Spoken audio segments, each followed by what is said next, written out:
Hello and welcome back. My name is Camille, and in this lesson we will be learning how to import an After Effects camera track into Cinema 4D, how to composite a 3D object into your scene, how to light your scenes properly, and know what proper render settings you'll need before you hit that render button.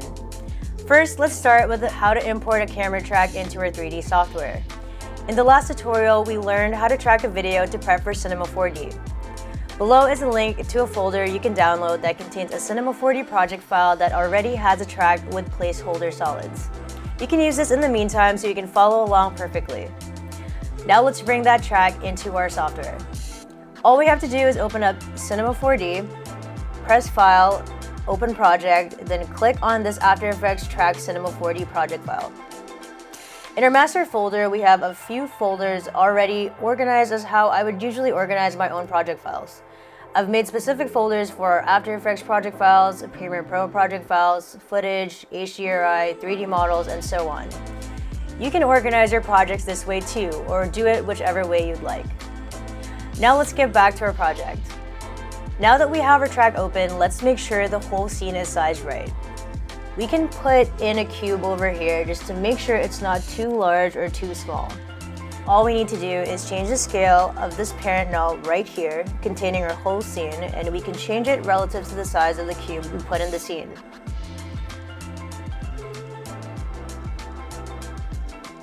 So this looks about right. Let's also press Ctrl D to bring up our project settings and make sure our timeline frame rate is set to 24 frames. Now remember when we placed a solid on After Effects to represent a floor? Now we have that here too. This solid right here represents our floor. To see a better representation of what our shot will look like, let's bring in a background in Cinema 4D. First, let's open After Effects. Now we're going to open our After Effects track project file and render a JPEG sequence. Let's save this on the same folder that was provided and call it JPEG sequence. After exporting the JPEG sequence, we can now go back to Cinema 4D. Now I specifically use Octane render, so this is how we would put a background with Octane. So first we are going to create an Octane diffuse material. Click on it and go to diffuse. Then click the arrow right beside texture. Then we're going to go to Cinema 4D Octane. Then look for image texture. Then we're going to click on the black texture, then the ellipses, and look for our JPEG sequence. We're going to open our JPEG sequence folder, then we're going to click on the first frame that was exported and click open. There will be a window that says this and you have to make sure you press no. We're going to go to animation and type in the frame rate of our video, which in this case is 24 frames, and press calculate. Now make sure the total frames that pops up adds on to the total frame rate of your video. You can check this on After Effects, and in this case it is 323 frames. Then we're going to press Shift-C on our keyboard and type in background. Now we're going to drag the background texture that we made and put it right here. Now if you can't see your background over here, just press this gear icon, and first let's change this to path tracing and leave this at 100 sample rate. Now if we scroll down here, we can just tick alpha channel, and then we should be able to see our background in the live viewer. Now let's just press this lock button over here, and let's just decrease this value over here so we can fully see our frame in the shot. And now we should be fully able to see our shot over here. We scrub through the timeline and play it, the whole video should be there. A quick tip for Cinema 4D is Shift-C is basically your general search bar.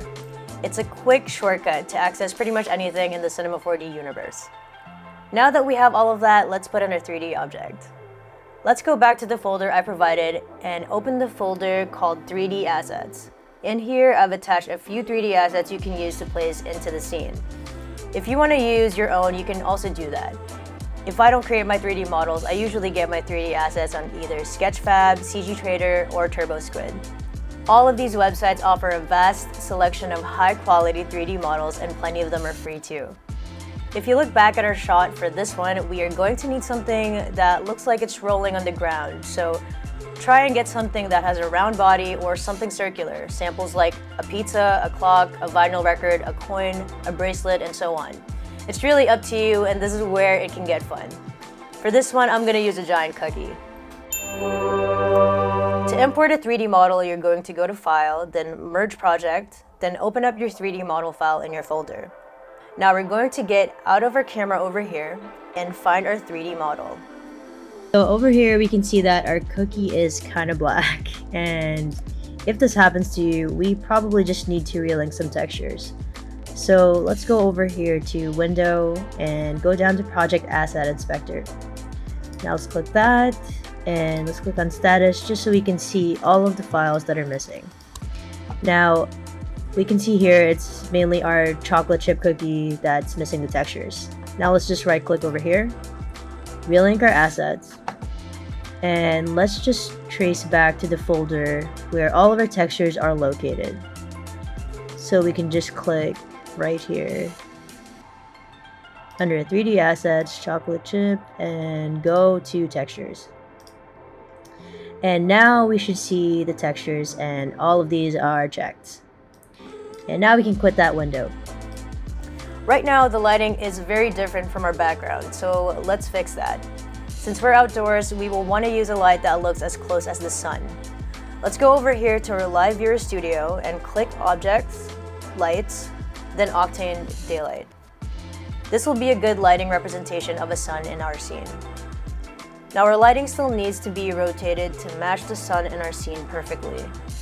So let's go over here and click on Octane Daylight, and under the Coordinates tab here, we are going to adjust the p-axis of the rotation. To see the way the light shines on our object better, make sure the object is visible in the viewfinder. Right now we have a solid, and another really important indicator of where your light is located are the shadows. In Cinema 4D Octane, we can do that by adding a shadow catcher. Currently our solid is not an Octane material, so we're gonna go over here and convert this to an Octane material. Make sure you click on the material first, and then we're gonna click Convert Materials over here. Now that we have this, we can double click on it, go under Common, and make sure this is diffuse, and then we're gonna click on Shadow Catcher. And now, the solid that represented our floor will now act as a shadow catcher. And we get to see that in the shot right here. So our cookie will eventually be making a shadow catcher, but we still have to add one more thing.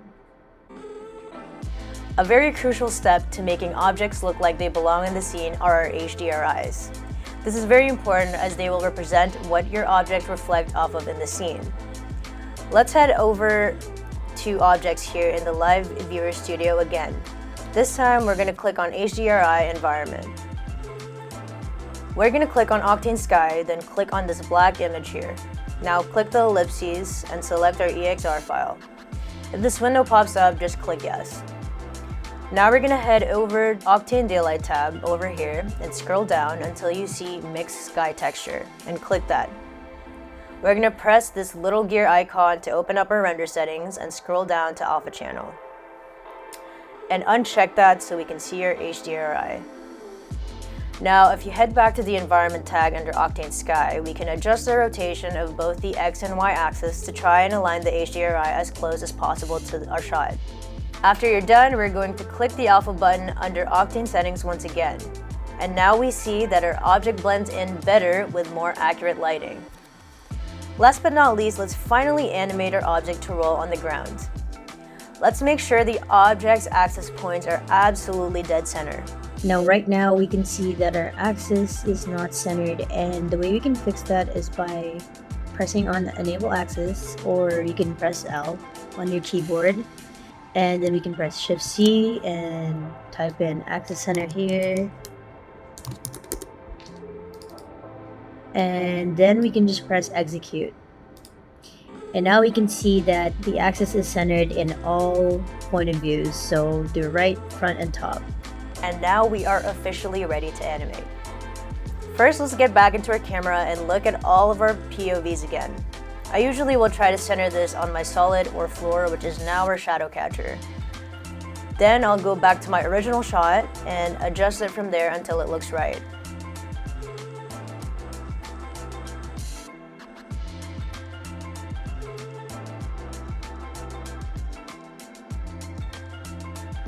For this animation, we are only moving two things, the Z-axis and the P rotation axis. Now let's make sure we see all point of views here by clicking this square in the right top corner of our live viewer. And we're gonna want to animate this cookie on the Z-axis here. So right now, this is where it is in the shot. And this is our right view, our front view, and our top view. Now let's go to the beginning of our timeline. We are gonna set a Z keyframe over here to where we want our cookie to start rolling. Now, right now this looks about right. This is what our animation looks like. So let's set a Z keyframe right here. And if we go all the way to the end of our animation, we see where the cookie should end. So we are gonna wanna drag this until we see the cookie here and place our cookie where we want it to end. So right now I want my cookie to stop rolling right here, and I'm gonna set a Z keyframe, my Z position keyframe right here. And now let's set that keyframe to where we want our cookie to stop rolling. So now if you just scrub through your timeline, you see that the cookie is now sliding through your shot. And if you play it back, it is now animated. But now we don't want it to slide like that. So let's also set our keyframes for our rotation. So now let's go back to the beginning of our timeline and set our keyframe for our P rotation to 0. And we're gonna go all the way to the end of the timeline again, and let's just see what 800 looks like and set this keyframe. Technically we want the cookie to roll forward, so we are going to do a forward rolling movement on this, and the way you can do that is by setting your keyframe in, again, this P rotation. It's all about fine-tuning at this part and making sure that our cookie doesn't look like it's sliding, which right now it kind of looks like it is. So let's add a bit more rotation to our cookie over here at the end of our timeline. And let's keep playing back and just playing around with the rotation settings here.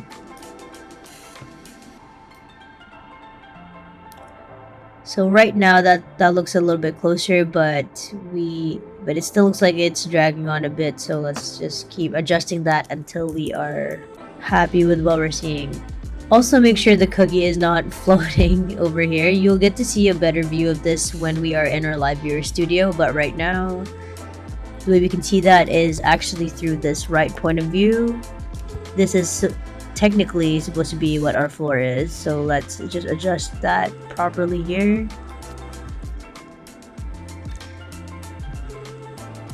And right now that looks about right. It's okay to have a little bit of it go under because we want it to look like it's actually on the ground.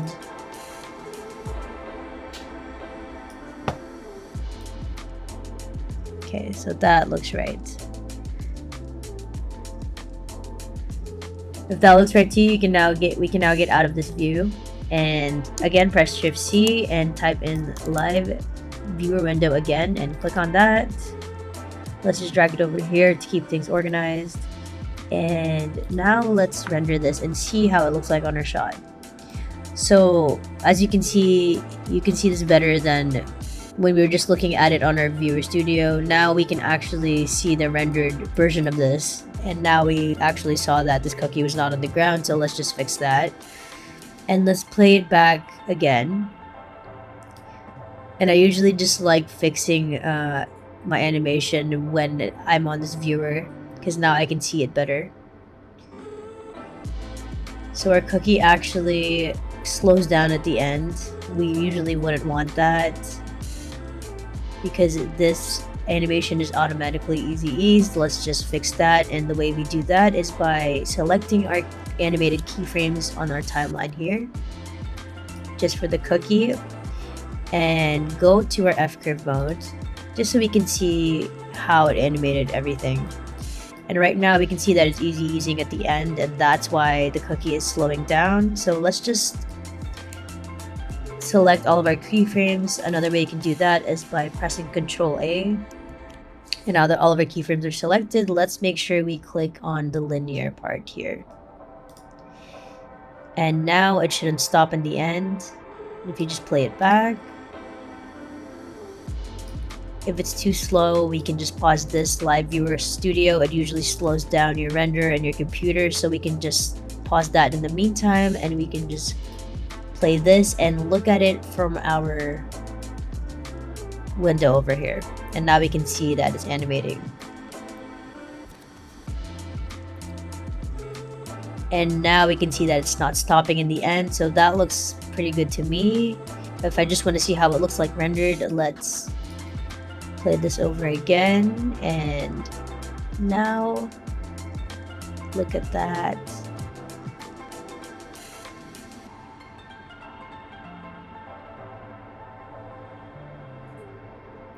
So right now it still looks like it's sliding, and I actually want to see my cookie right when I'm here. So let's add an additional keyframe here.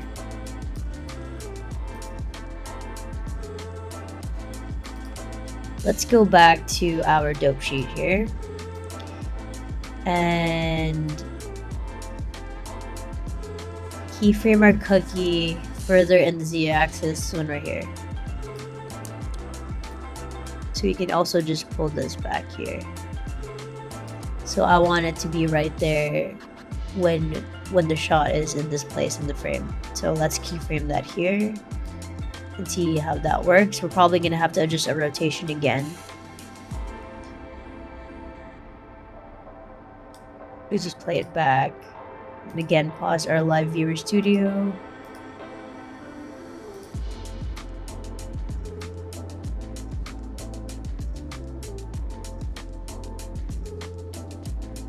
So it looks like it's sliding a little bit, so let's adjust our rotation.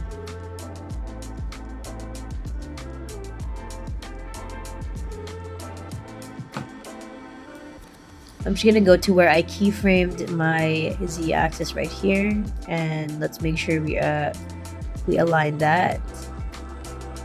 You can also do this by doing go to next key, so you know you have the exact location of your keyframe that you set.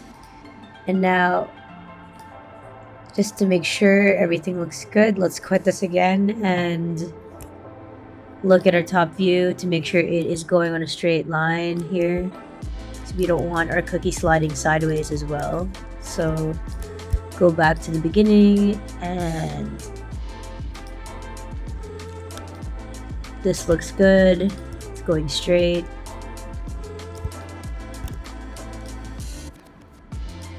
Okay, and now we can go back to our perspective and press Shift C again and live viewer. And this is basically how we animate a lot of things. We just keep going back and forth to our different perspectives and looking at our live viewer studio to see if it looks good in our final shot.